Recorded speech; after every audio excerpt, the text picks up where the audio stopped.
Welcome back to the Secular Homeschool Revolution. This podcast is for secular progressive homeschoolers who are unapologetically reimagining education for their kids. I am your host, Ashley, and today we are going to talk about Juneteenth. What is it, why it matters, and how we can incorporate it into our secular progressive homeschooling spaces in a way that is honest and respectful and meaningful. Because Juneteenth is not just another holiday, and it's not just a day to barbecue. It is a freedom story. It is Black history. It is American history. And for Black families, it can hold a lot of emotion. Anything from joy and grief and pride and frustration and remembrance and celebration all at the same time. So today we're going to talk about what Juneteenth actually is and what it means to Black families and how homeschoolers can teach it and what allies should and should not do. So let's get into it.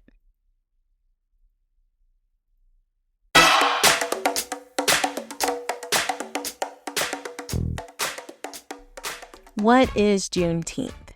Juneteenth is celebrated on June 19th, and it marks the day in 1865 when Union troops arrived in Galveston, Texas, and they announced that enslaved Black people in Texas were free. But here's the part that matters, because this happened more than 2 years after the Emancipation Proclamation was issued in 1863. So 2 years after. So when we talk about Juneteenth, we are talking about delayed freedom. We are talking about the gap between a law being written and that law actually reaching people. And this was before telephones and text messages and emails and television. This is important for our kids to understand. A lot of us grew up learning a very simple version of slavery ending. We were told Abraham Lincoln freed the slaves and the Civil War ended, and then everyone just moved forward, and it was a very progressive time for Black Americans. But it's just not that easy or that clean, because freedom did have to be enforced. Freedom did have to be fought for. Freedom had to be protected. And even after slavery legally ended, Black people still faced violence and exploitation and segregation and stolen land and voter suppression and systems designed to limit their freedom that still has impact today in 2026. And this is why Juneteenth matters, and we can't allow history or people to erase the history of Juneteenth. It reminds us that freedom is just not a word. Freedom has to be real in people's everyday lives.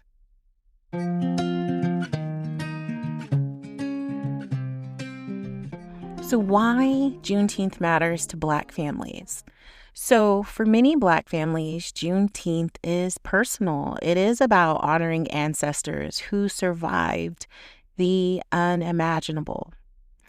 It is about remembering people whose names we may never know, but whose lives made our lives possible.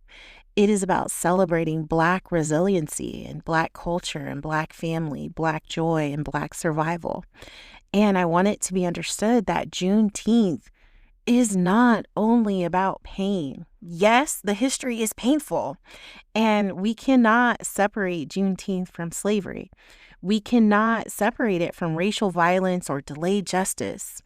But Juneteenth is also about gathering. It is about food, and it is about music, and it is about elders telling stories, and it is about kids learning where they come from, and it's about community saying we are still here. Because for Black families, Juneteenth can be a reminder that our history does not begin and end with oppression, but our history includes resistance and people building things like churches and schools and businesses, and how we, as an oppressed community, still survived with mutual aid and building our neighborhoods and our art and our music and just the movements. And yes, our history does include joy. And that's something I really want you as progressive homeschoolers to really hold on to. Do not teach Black history as only trauma. Teach the struggle, yes, acknowledge it, but also teach the brilliance, teach the culture, teach to the organizing and the creativity and the ways Black people kept choosing life and community, even when this country tried to deny them both.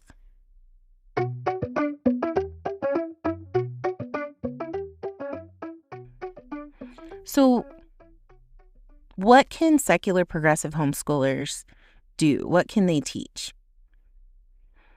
I think if we're here and we're listening, we are not, committed to teaching a sanitized textbook version of Juneteenth history. We know we don't need to skip hard topics because a curriculum company decided it was just too controversial. We want to tell the truth and we want to be honest with our kids. And Juneteenth gives us a powerful way to teach our kids about history, justice, power, and responsibility. And it helps our kids understand that a law can change before people's lives change. And freedom can still be declared, but also denied. And history is shaped by everyday people and not just the presidents. And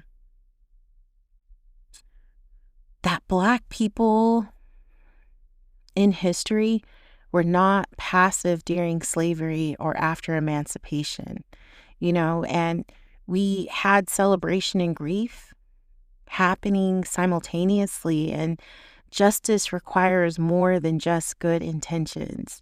And that's why for us on this decolonized history journey, we need to teach it all. Because if we say we are raising kids who care about equity and critical thinking, truth and justice, then we have to give them history that supports that.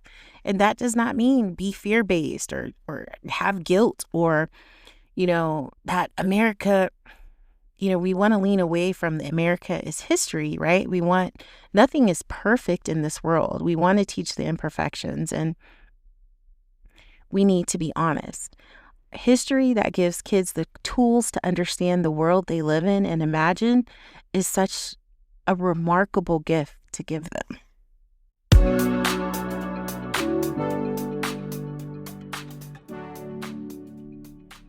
So how to teach Juneteenth to younger kids? For younger kids, you do not have to give every violent detail, but you also do not have to lie or water it down. You can say something like, Juneteenth is a holiday that remembers when enslaved Black people in Texas finally learned that they were free. And even though freedom had been announced earlier, it had not reached everyone yet. And Juneteenth is a day to remember that freedom matters and that Black families and communities keep going, building, and celebrating. And by phrasing or framing it this way, this is age appropriate and it's truthful. You can read picture books about Juneteenth. You can make a timeline. You can talk about what freedom means. You can listen to music by Black artists. You can cook together and talk about why food is part of cultural memory. And you can expand on that idea of cultural memory. You should attend local Juneteenth events and talk about why the event exists. And you can ask them questions to see where their thoughts are of what does freedom mean? Why is it important for people to know their history? How do families remember important days? What does it mean to celebrate and remember at the same time? And again, you keep it simple with the kids, but don't make it shallow and don't think that they're, too precious to learn about it. We're planting the seeds.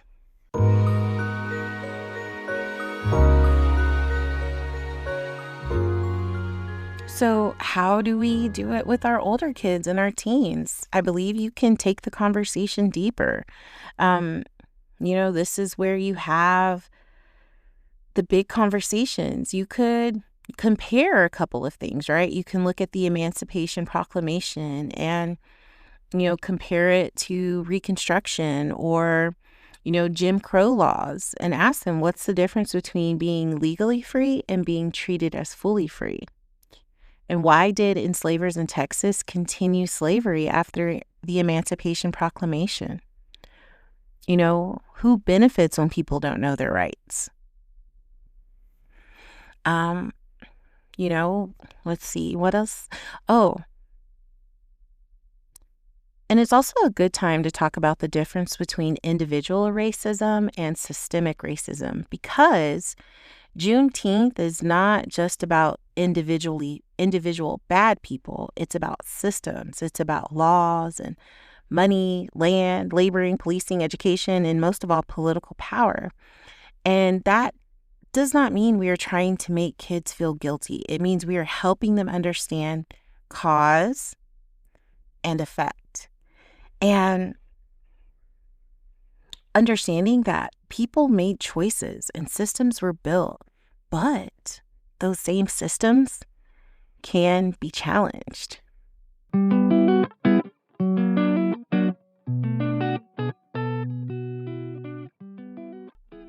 So what should allies do? So if you are a white progressive homeschooling parent or a non-Black parent raising kids with a justice-centered home education point of view, you should not be ignoring Juneteenth. And it's also something you should not be something you take over. Allyship around Juneteenth really does start with humility and it means like you're learning the history before you're trying to teach it. You're using resources created by Black historians and Black educators, Black authors, and going to Black museums. You're buying books from Black authors. You support Black-owned businesses and Black-led organizations. And you are respectfully attending Juneteenth. And this is the time for you to listen and learn more than you speak. And again, you need to make sure that Juneteenth and Black History Month are not the only times when Black history shows up in your homeschooling journey.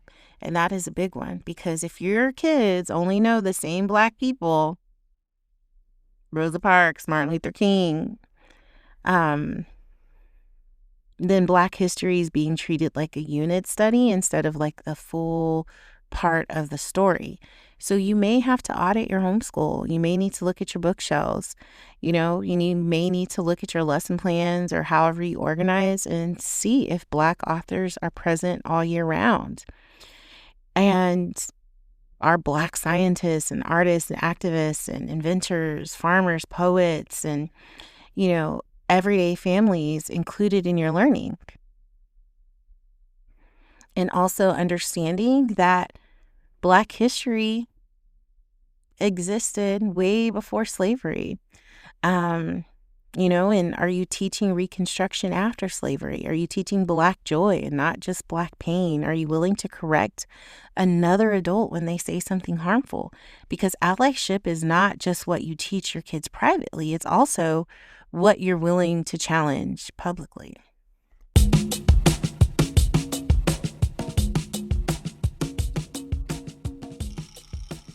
So what should allies not do? Do not make Juneteenth about your guilt. Black families do not need your emotional processing to be the center of the holiday. And don't say, I had no idea, and stop there. Learning should lead to actions. Those I don't know, I had no idea should light your butt on fire to lead you to action. And do not ask your Black friends or family members to explain Juneteenth to you when there is Google, there are books, there's museums, there's articles, there's documentaries, and there are Black educators online, I'm sure on YouTube University, that are already doing that work. So do not turn Juneteenth into this like cute crafting moment with no context. The craft in itself is not the problem, but the lack of history and explanation is the problem. And I feel so bad that I have to say this in 2026. Do not have your kids role play slavery. Do not make your kid pretend, or like in your community, pretend to be enslaved or enslavers. It's harmful, it's unnecessary, it's dumb. And don't make the Black kids in your co-op or the Black families in your community responsible for teaching everyone else. And don't treat Juneteenth like a diversity checkbox. Like, ooh, we did one diverse thing. There's more work to it. And if you're in a community that chooses not to acknowledge Juneteenth, or they're leaning on the we're not political or we don't do politics,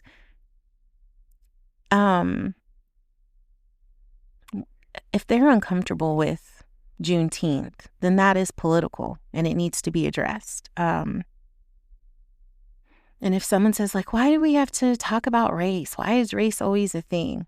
And this is your time to shine, allies. This is time for you to speak up and say something. Remember, we've talked about this a few episodes back. We don't need any more kind white people. Get ruthless. And if a Black parent says something caused harm, allies should not rush to defend, explain, or minimize, or ask for endless proof. You really need to listen, you need to take it seriously, and you need to repair it, because that is what allyship looks like in real time and in real life. And I don't mind sharing that work here. And I think white people in Black space is always going to cause harm, but you need to be aware of yourself in those spaces.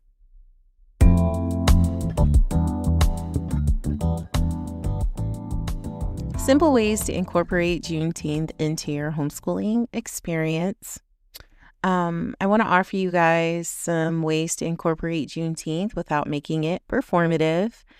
So create a Juneteenth timeline. You start with slavery, the Emancipation Proclamation, the Civil War, the General Order, number 3, the 13th Amendment, Reconstruction, and then connect it to the civil rights and today. Read some picture books, discuss them, choose books that center Black voices, and do more than just explain slavery. Study Galveston, Texas, and the ocean and what that meant. And since Juneteenth happened in Texas, I think this is a great way to bring geography and local history in connection, especially if you're a Texas homeschooler. Cook a meal together. Look up the history of certain foods, where they originated from, and what has been the cultural impact on them. Talk about how food carries memory, family, and culture, and discuss, how Juneteenth celebrates. Before you go, attend a local Juneteenth event, and before you go, explain what Juneteenth is and ask your kids what they noticed, what they learned, and what questions they still have. Have them write reflections. And if, you have older kids, ask them to write about what freedom means beyond the law. And I think if we're doing this, another thing is you can connect Juneteenth into your lessons, connected to slavery, Reconstruction, civil rights, voting rights, Black resistance, and modern, overall modern justice movements, because this is how we move when we're not trying to be a performative ally, that we really want to have real learning and experiences, and our kids to have the historical knowledge, because if you understand history, you understand the world.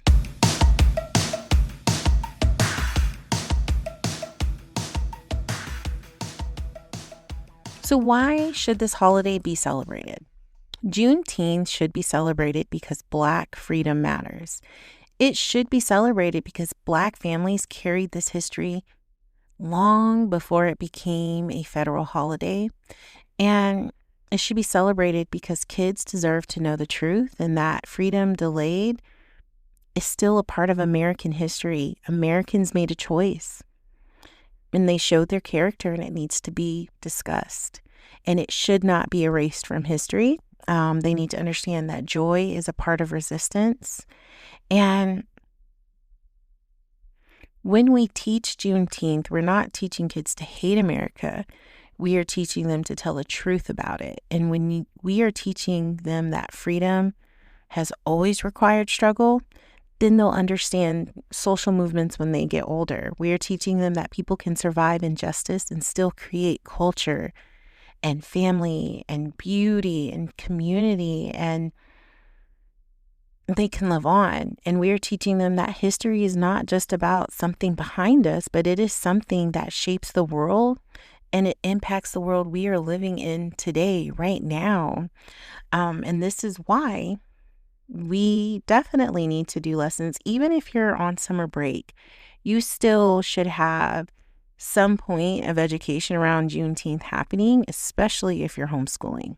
And again, this shouldn't be like an add-on. Black history shouldn't be a one-day lesson, but as a part of a larger commitment to having or giving your kids access to an honest, inclusive, justice-centered education.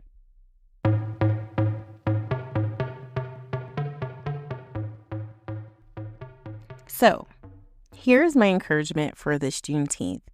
I want you to honor your kids and your family and your commitment to homeschooling, to teach the history, to celebrate the joy, to respect what this day means to Black families. Do not center yourself if you're an ally. Do not just stop at a craft or a post. Let Juneteenth push your homeschool to be more honest and more thoughtful and more committed to justice all year round. This has been the Secular Homeschool Revolution. Again, this is a podcast for secular, progressive homeschoolers who are reimagining education for their kids unapologetically. And if this episode helped you think about Juneteenth differently or motivated you to incorporate it, please share it with another homeschooling parent or in a social media group. Leave a review on wherever you listen, whatever platform you listen to. And keep building the kind of education our kids deserve, because that is part of the revolution. Until next time, keep questioning, keep learning, and keep telling the truth.